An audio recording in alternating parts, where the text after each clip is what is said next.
Good morning, indeed. Good morning, indeed. What is good? Let's go. Exactly, my point.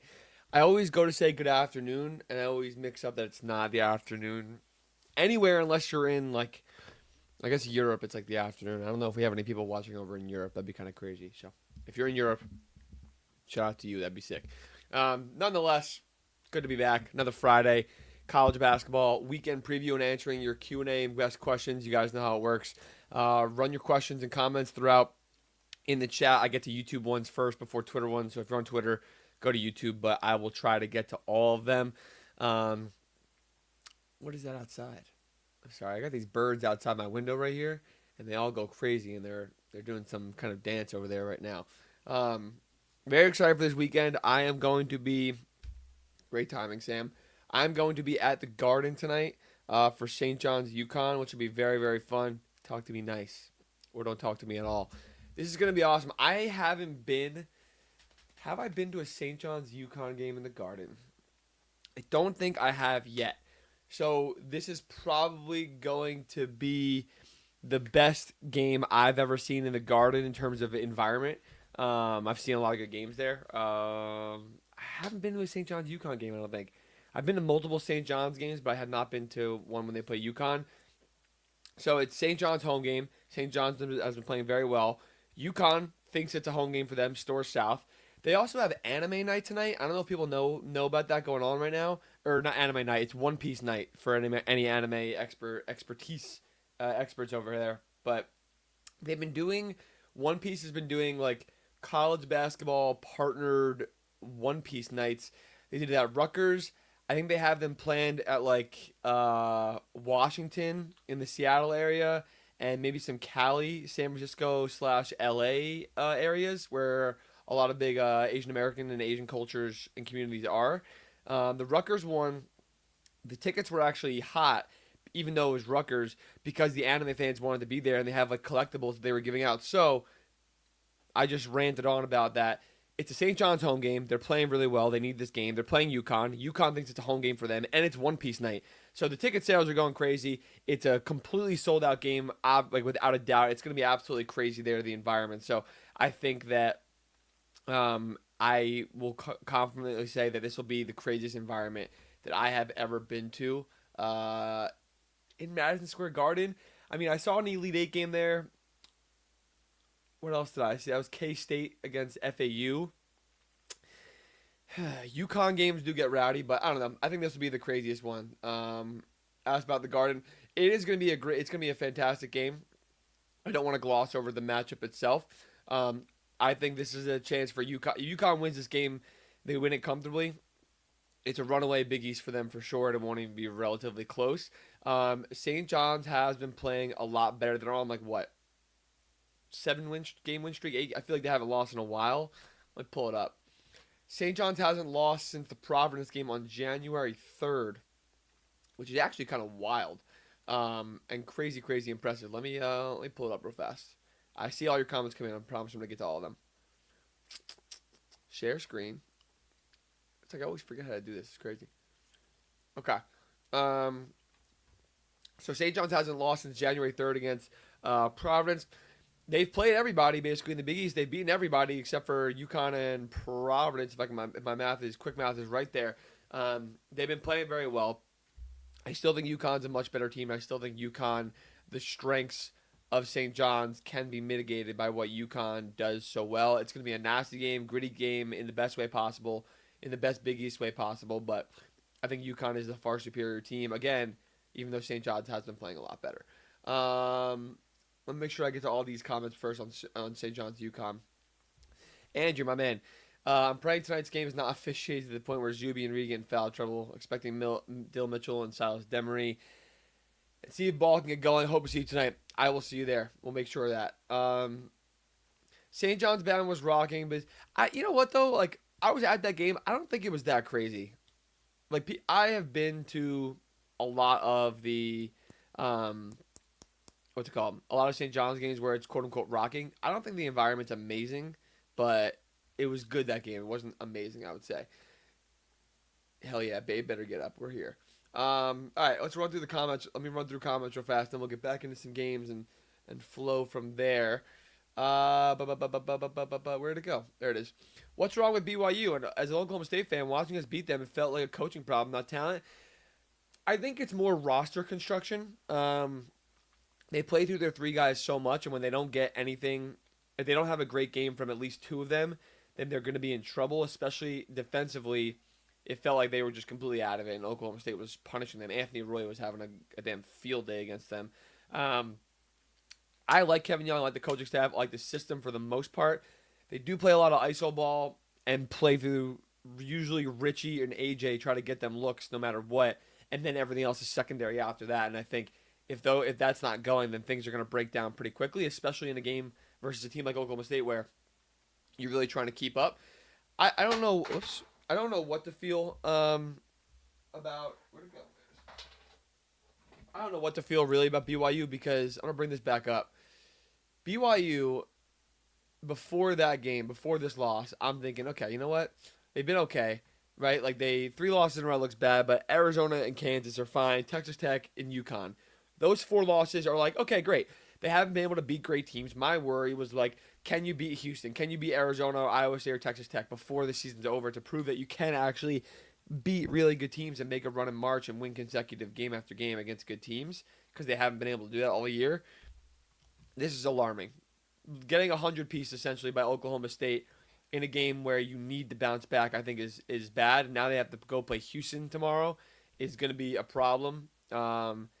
Houston's been playing as good a basketball as anybody in the country right now in their last 5 or 6 games. So I don't know. I don't really know what their issue is. BYU, like, they look good versus the good teams for like a good part of the game, and they've looked good against bad teams at times, and they take care of business.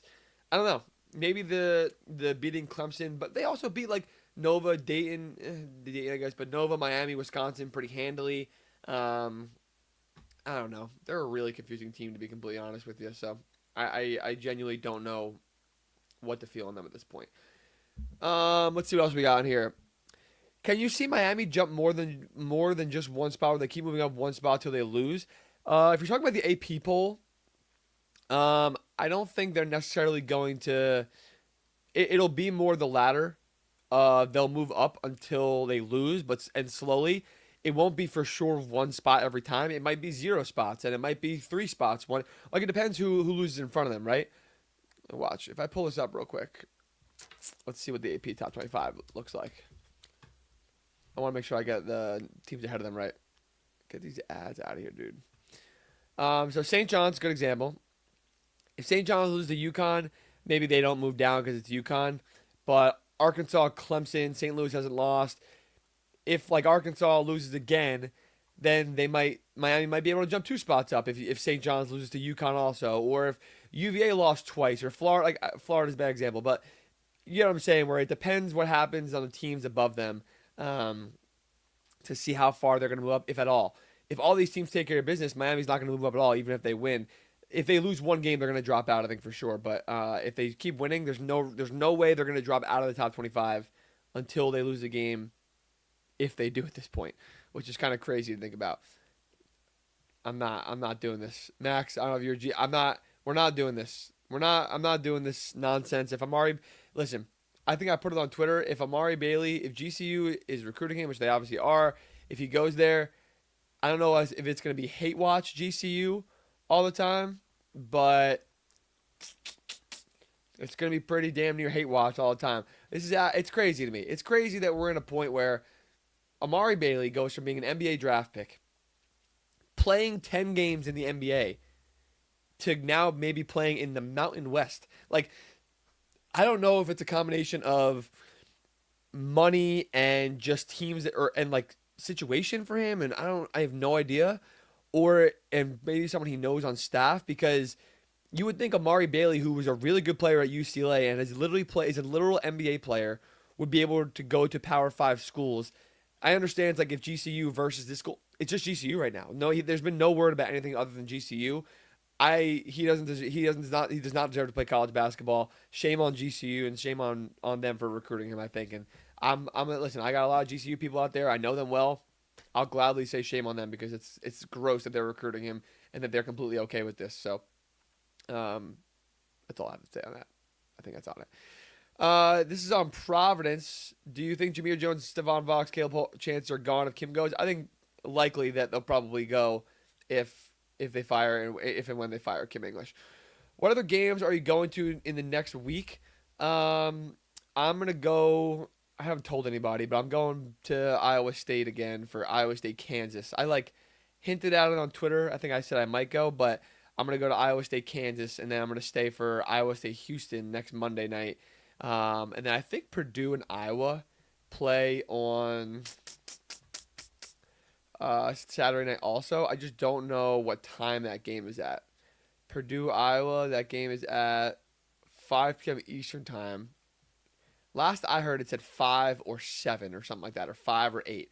I wish it would be 8 because then I can make it from Ames, but I don't know if I'm going to be able to make that. So we'll see. But I'll be in Iowa, Iowa State, maybe Northern Iowa on Sunday. Who knows what we're going to be doing. Got into those. Let's see. Best unranked mid-major right now. Great question. I'd say Santa Clara is up there. They've been great, very sneakily great. I'd say Santa Clara, Utah State's unranked, but let's take the Mountain West teams out because they're not true mid-majors to me. Santa Clara, maybe Belmont. I know has been playing great ball. Has Belmont lost? Tulsa has been good too. I think they haven't lost in a while. They just beat FAU. I know also. I'd say Tulsa, Belmont, and Santa Clara. Where is Belmont? Why am I bugging right now? There they are. Okay, I got them. 21-3. They have not lost since January 4th. Drake, Murray State, Valpo, Illinois State, Northern Iowa, Drake, Southern Illinois. They've been beating a lot of good teams in the MVC also. So I like Belmont a lot. Roll Bills. Billikens are awesome. St. Louis is great.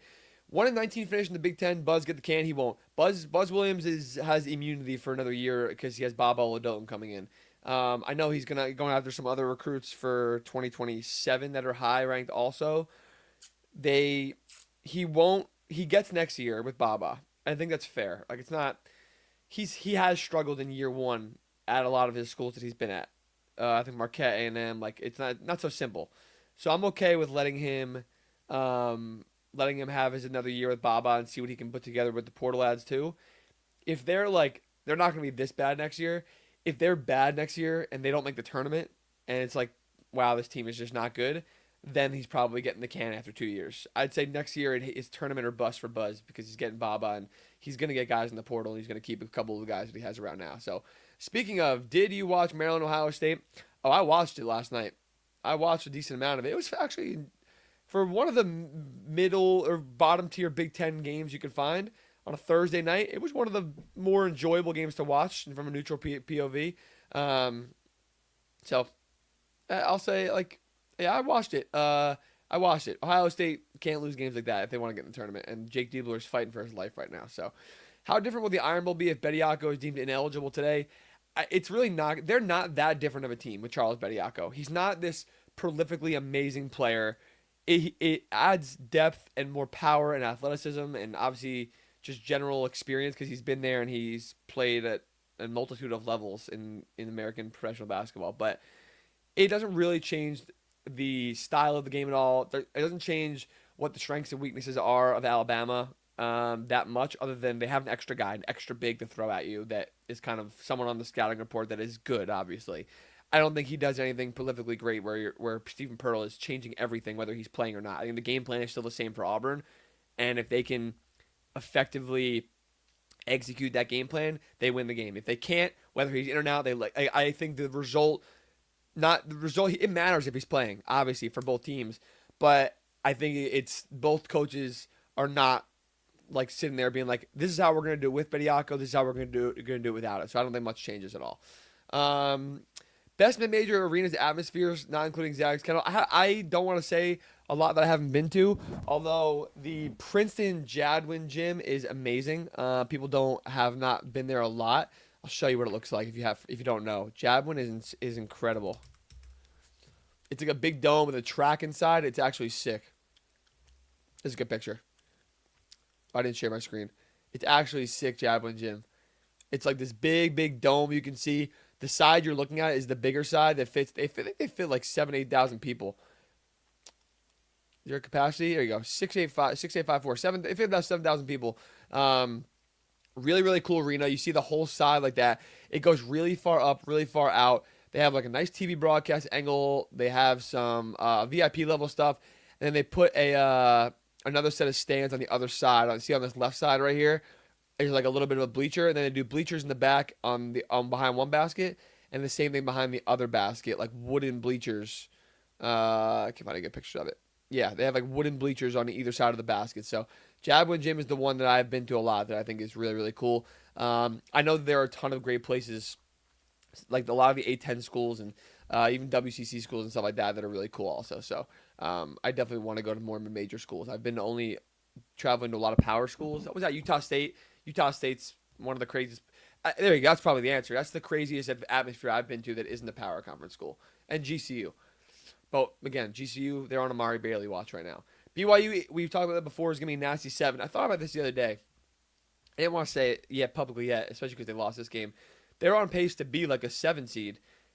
If BYU is a 7 seed? Yikes, dude. That sounds miserable if you're a 2 seed. I'm going to pull up Bracket Matrix. For anyone who doesn't know, Bracket Matrix basically makes an aggregate bracket of all these different bracketologists, whether it's Joe Lenardi, T3, etc. Everybody's on here for the most part. BYU right now is at a 5 seed. I think that's generous. If they dip into like 6 and 7, look at the other teams in here. Would you rather play, although Kentucky's playing well, like would you rather play UCF or BYU? Would you rather play, I'd rather play St. John's than BYU. I'd rather play Louisville. I'd rather play Clemson. Maybe not, Clemson's well coached, but like I'd rather play a lot of these teams than BYU. I don't want to go against AJ DeBanza, Rob Wright, and Richie Saunders and Keba Keita as a 2 seed in the second round. That sounds miserable. If they are going to continue on the path they're on, they're not going to be a 5. They're going to end up being like a 6 or 7 if they don't win any of these big games. So that is going to be super interesting to see how that kind of goes. How long until Duke puts the game to bed tomorrow? I think they're going to handle business. I think it'll go late into this. It'll go deep into the second half, though. I don't think it's going to be like crazy to a point where it's like a blowout game at all. They pull up the games also to make sure that's up here. How hot is Shaka Smart C right now? His team is young, but he's refusing to use transfer portal. I think he has 1 year of this is his official hot seat year next season. What do you do in the portal? What kind of team are you going to put together now that you really know that you need to adjust? Because he has had good teams without using the portal after Kolick, Omax, Prosper portal year. So I think this is the hot seat year for him going into next season, and he has another year for sure. As an Iowa State student, hyped for the 3 days Kansas to Houston stretch. What are your thoughts on those 3 days? They don't need to win both those games. Like they're both at home. They're both really tough games. It's the Big 12. If they win both those games, 100% national title contender that you want them to be. And that's everything that you can want. Like they've been beating bad teams or lesser, more inferior teams to Iowa State in the last couple of weeks since their 2-game skid. These are the big games coming up. Take care of business today, or take care of business this weekend. Then you have Kansas, and I think they have K-State or someone before that, but then Kansas and Houston. Then we talk national title contender again to make sure we're going to be in the right spot. What would you say for SLU is the best and worst possible teams to play in the first weekend? Great question. I think SLU. Let's do the math on the seeding also. I don't want to like just spit out random teams. Let's go see where they're at. Here we go. What are they? A 5 seed? 7 seed is kind of crazy right now. So we're looking at anywhere from like 2, 3, 4, depending on where they finish. I think big teams that could, like Florida is a problem. I think Florida would be a really bad matchup. I think Houston and Iowa State would be really bad matchups, and Illinois is just them but better, I think.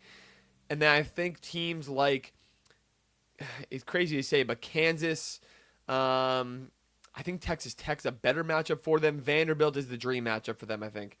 Vanderbilt's a dream matchup for them. Michigan State, I honestly don't hate that matchup. I think Purdue's a pretty good matchup for them also in Nebraska. So those Big Ten teams are probably the teams that they want to play against other than Illinois. Arizona record next week and a half. Is there hard? Yeah, let's pull up. Let's talk Arizona real quick. If KenPom loads, I'll bring it up. Arizona, but yeah, they're playing some of the best teams in the country. If they go 1-4, I'd be worried 100%. I'd be very worried if they go 1-4 in the next couple of weeks. Because yes, they're playing Kansas, Texas Tech, BYU, Houston, and Iowa State to end the season, but they're undefeated. They're the best team in the country right now. You can't lose 4 games in the last nine games and people be comfortable with that going into postseason. That would mean you're playing your worst basketball going into the most important part of the year. So if they lose anything more than 2 games the rest of the way, I'd be slightly worried for sure. But I don't think they're going to lose more than 2 games. I think they win at Kansas. I think that Houston or Iowa State beats them, and I think that's going to be it. And I think they should lose. As a neutral point of view, someone who's going to be filling out a bracket, I like Arizona as a national title team right now. I want them to lose a game to be confident on that. As crazy as that sounds, I think you guys will understand what I'm saying. I want to see them lose to Houston and then go beat Kansas and Iowa State after that. Or go lose Texas Tech and then beat BYU and Houston after that. I want to see them be resilient. I want to see how they react to that and see how they understand that. I'm not saying, I don't want them to lose by 20 or 30 in a game, but I want to see them be faced with adversity from game to game, not just half to half in a game where they have to deal with that. So I think Arizona losing low-key bodes well for them. Just once or twice. I think that would mean a lot. Because teams don't stay undefeated all year. They just don't. Do you think the tournament this year will be back to more big upsets? There was a stretch where there was at least 1 seed didn't make the Sweet 16 a few years ago. Yeah, I think this year you'll see a little bit more balance. I think the 1 and 2 seeds will be fine, honestly, and get the Sweet 16. Maybe a 2 seed loses or something like that. But I think that the mid-majors will make a little bit more noise this year. I just think that the top teams are still so great where, talking about Arizona is a great example. Look at the top of analytical rankings. These teams, even Florida definitely could lose, but let's take out Florida and go to UConn. Those top 7 teams, not including Florida here, who's going to beat them the way they're playing right now before the Sweet 16? I don't know if anyone does. And that's 7 of your top 8 seeds, your 1 and 2 seeds right there. And then whether it's Nebraska or Purdue or Florida, as a 2 seed, I like the chances of all of them getting out to the Sweet 16. Are you going to VCU, SLU? I might. I want to. I genuinely want to. And I am actually trying to also make it to Duke, Carolina this year. I really don't know if it's going to happen. It's not easy, but I'm doing my best here. Does it concern you seeding-wise for Miami, Ohio, that they're in the 340s for strength of schedule, excuse me? It worries me, but not drastically, because I did the whole resume thing. Is it still up? Yeah. I did the whole resume thing the other day. Where is it? Here it is. So I put together what Miami, Ohio's record or resume is compared to where it probably needs to be on the last 5 years of last 4-in teams, the last 5 years of non-power last 4-in teams, and then the current last 4 in projected on Bracket Matrix, just to show you here's what they're competing against. Here's where their resume needs to be better than on average, give or take, to be okay, we're gonna get in the tournament. And this is a good for seeding also. It's a good perspective, I think, because look, their strength of record, if you win every game, your strength of schedule becomes irrelevant, because even strength of record and the BPI, whatever you're going to use, those things will still reflect that winning is hard. Winning consistently is hard on any level. The D1 level, if you're in the SWAC and you're undefeated, I would feel the same way about whoever, Texas Southern and any of those teams, and then maybe in the MEAC and Howard and whatever it is. The strength of schedule, I think, gives them a cap of their ceiling. They're not going to be a 4 or 5 seed. There's just no way the committee's going to do that. Because if say they win out and they're 19th is my example of their strength of record, if they lose 1 game. Say they're 15th or 16th in strength of record and they're undefeated, 34-0 at the end of the year going into the tournament. They're still going to be 70th in KenPom with 0 quad 1 wins. They're not going to get a 5. They're not going to give them a 4 or 5, maybe even a 6 seed. I think 7 seed is probably their ceiling. That's crazy to say that a 34-0 team would be a 7 seed, but think about the Murray State team from a few years ago with Tevin Brown, KJ Williams when they lost to St. Peter's. They were a 7 seed, and that was a great team that was battle tested and played a much better schedule than I can remember, at least in the MVC and even non-conference slate. And they had lost 2 games going into the tournament. So you're looking at It's not a matter of, oh, they're undefeated, we have to bump them up more, because their resume should reflect that. And there are parts of it that will, like WOB and like strength of record, and there are parts of it that won't, like your quad one wins, your quality wins, your KenPom, even net will be reflected of, hey, you haven't really played great teams. Um, they're a really interesting case. There's never been a team like this. I looked up some similar teams: 1 loss, 2 loss teams, 0 loss teams coming into the tournament. They never get ranked below like a 6 seed, and they're usually not mid majors either.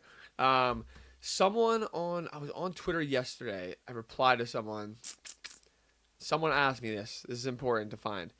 It was on the Miami thing. I promise it's worth it. I reply to people a lot. If you haven't noticed, here it is. Nope, that's not it. I'm just shit talking people also. Someone asked me about. Here we go. Would that be the lowest undefeated team that has ever been seeded? Like the lowest a team has ever been undefeated team has ever been seeded. Hell, even from a 1 loss team. I did research for like 25 years of data. I found 1 loss Murray State going into the tournament in 2012 got a 6 seed, and then GW in 06 had 1 regular season loss, and they lost in the A10 tourney, and they got an 8 seed. So I could not find a mid-major that went undefeated that was ranked this low. It's usually like their teams don't go undefeated. But 1 loss teams, like a Wichita State team, had gotten like I think an 1 seed or whatever. Every single undefeated team I found was mostly a 1 seed, which was interesting for Miami. So we'll see. Adam, what's up, brother? Arcadia swag. Go Knights, baby. Go Knights. I'm trying to get to all these questions, I promise here. Highest possible seed for St. Louis, I'd probably say, what are they at right now? My guess is that they're at where they were at a 7 on here. They're probably, I'd say 4 if they went out. It's probably the peak, because their analytical profile is fantastic. So that definitely helps them a lot. I see a lot of Coug stuff. This is an interesting one. As much as I question Diebler, Holtman would have lost that game last night. Well, that's why he's not the coach anymore. With Chapman off the bench and now scoring, OSU can beat most teams, but they can also lose most games. That was Ohio State last year and the year before that, especially last year. That's Ohio State to a T. Some defender questions. Is Floyd Badunga the best defender in the Big 12? KU's rolling. Kingston Flemings has an argument. I'd probably say JoJo Tugler. Even Krivas and Karchenkov on Arizona, but I'd say JoJo Tugler is the best. Floyd Badunga is definitely right there, one of the top 5 guys for sure. Go Cougs. Agree with Houston seed not mattering too much as long as we're in the South. Yeah, so Houston, one of the sites for the tournament is Houston for the regional, and it's hosted by Rice, and Houston made sure of that. Where is it? Rice. This one, the South Regional. So if Houston gets a 2 seed, honestly, getting a 2 seed makes the most sense for them, because 1 seed, although they might have preference because Arizona, a Big Ten team, they might get preference actually if they can win out, because Arizona will go to the West and they can still get into the South. As long as Houston's in the South, that's all you got to worry about. 1 or 2, who cares? Who cares about the seed? 100%. It's literally a home game. You're playing in 10 minutes away from their campus, which is incredible. Is Ruben Chinu the best big in the country? He's not the best big, but he's up there. He's a absolute problem. Elite defender, elite rim runner, just an absolute force. I wouldn't say the best big, because there are guys like JT Toppin and a few more that are more dynamic, but he's definitely up there. Thoughts Arizona at Kansas next Monday. That'll be a really interesting one. I think that Arizona won't wipe them out completely, but I think Arizona's depth is going to be a huge problem. Similar to how they were kicking the shit out of BYU for a while until that crazy comeback. I think it'll be a very similar game to that, unless Darren goes absolutely insane. You'll need to come to the pit next year to hate watch ECU. I'll come to the pit. That's fine. If Amari Bailey's playing next year, I'll gladly come to the pit for that game, because that'll be a crazy game for sure.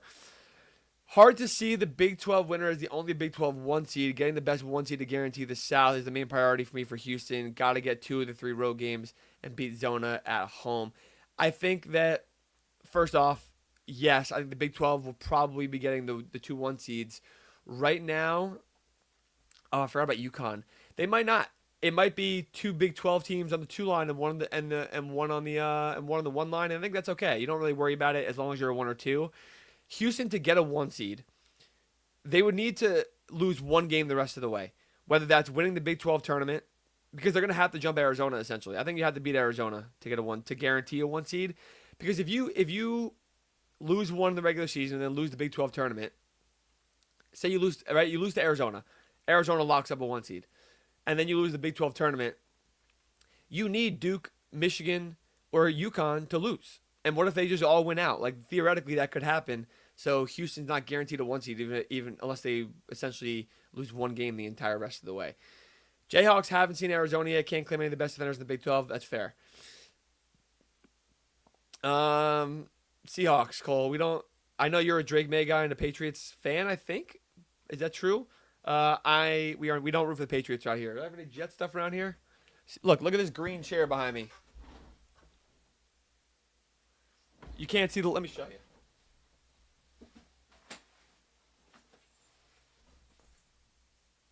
We don't root for the Patriots ever. But we do root for Sam Darnold. Jet up. We root for Sam Darnold. And I think the Seahawks win anyway. If St. John's controls the 3-point line, they win tonight. They don't control the 3-point line is the problem. I think the guard play, I was about to say Tristan Newton. Oh, my God. Silas Demery. Sorry.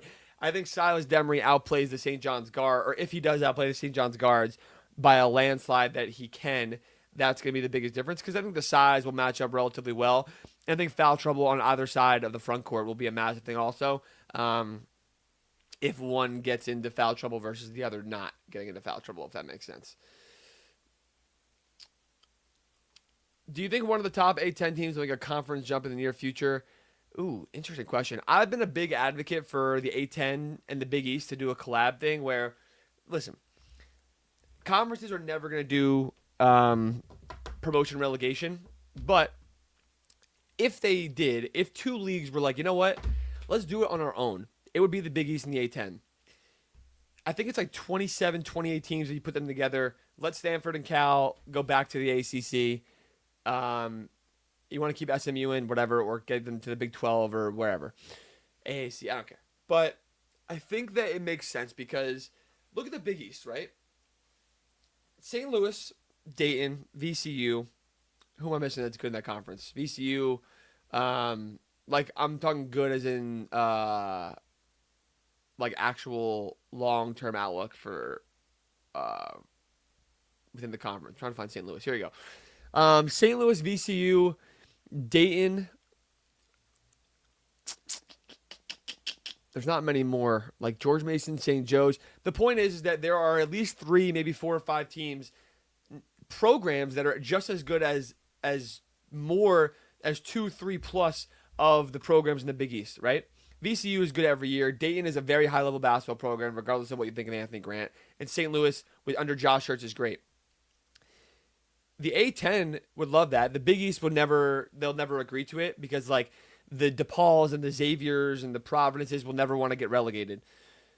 If they had the Big East 1 and Big East 2, or the Big East and the Small East, whatever you want to call it, you finish bottom 3, you go down to the Small East. You finish top 3 in the Small East, you go up to the Big East.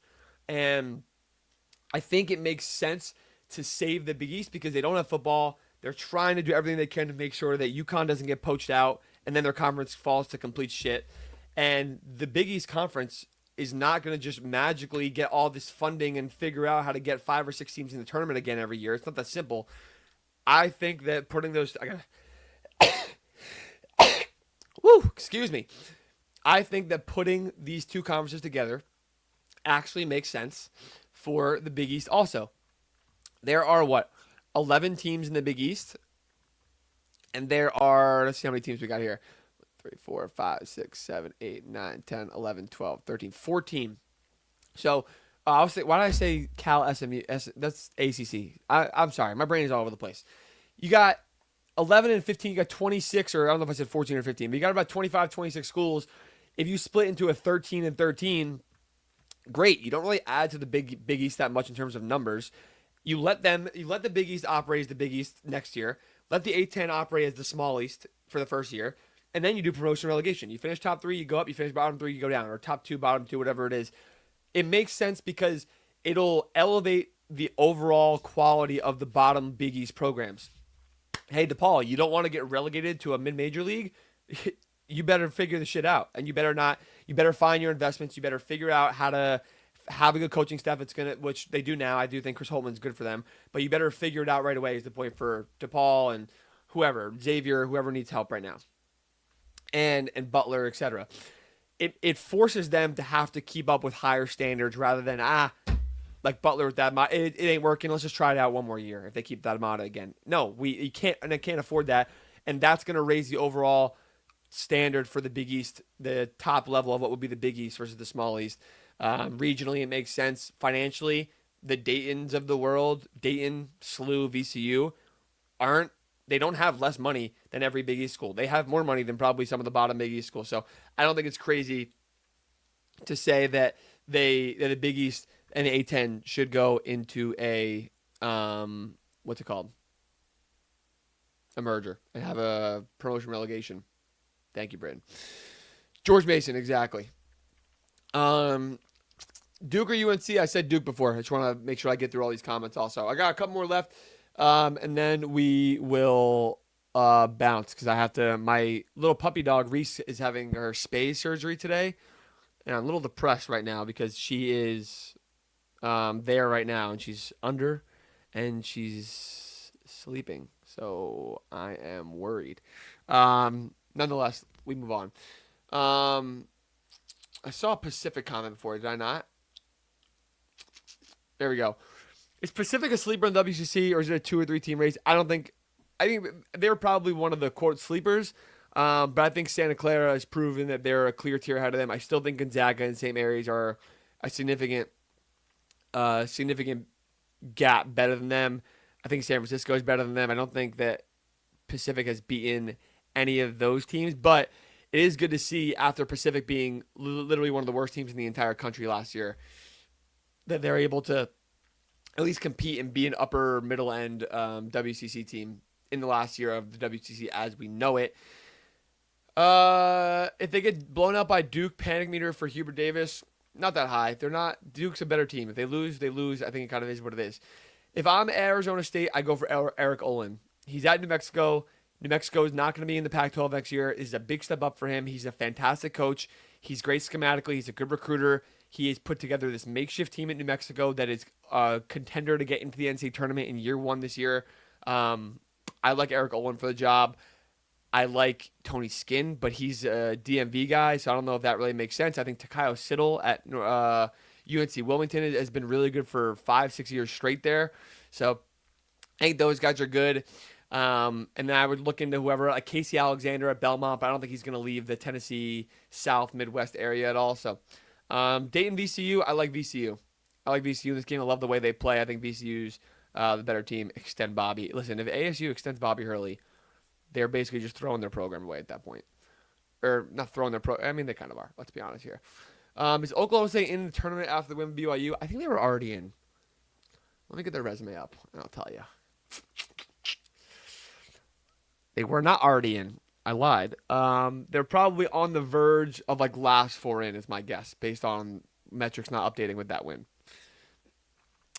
When will we see your first bracketology, and then how often? I haven't done it this year just because like the bracketology experts do so well. T3, JBR, Dom Bracketology. There's a bunch of people, and I know there's people probably watching that are amongst those people. You know who you are. There's a group of like 7 or 8 that I follow tightly. They do so well. They're such like nichely incredible in their craft that I can rely on them more than doing it myself. I'm confident in how I do it. I like how I do it. I enjoy doing it. So maybe I will do it anyway because I know people like to see it from me, especially on the video work also. So I'll probably do one. Maybe I'll do one for next week or something like that. But I'm not doing it as much because there are experts that are better than I am at it, and I like to rely on them more than myself. Even though I do trust my guts with that a little bit. So let's do one more. Can you do a Kentucky rest season preview and highest ceiling for seed line and tourney? 7-1 in their last 8 games and they're on a roll. Kentucky is on a roll, but the teams they've been beating, we'll go through it. Miss State, LSU, Ole Miss, Oklahoma are all you have to win those games.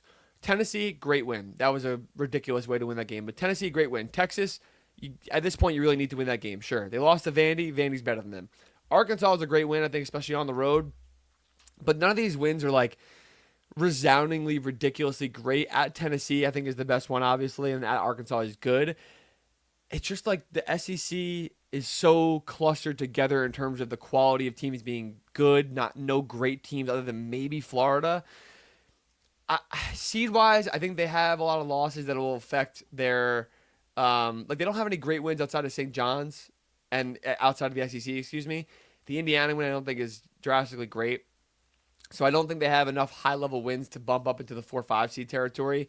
I think we're talking about what are they at now? My guess is that they're like a 7 seed. They're projected a 7 right now.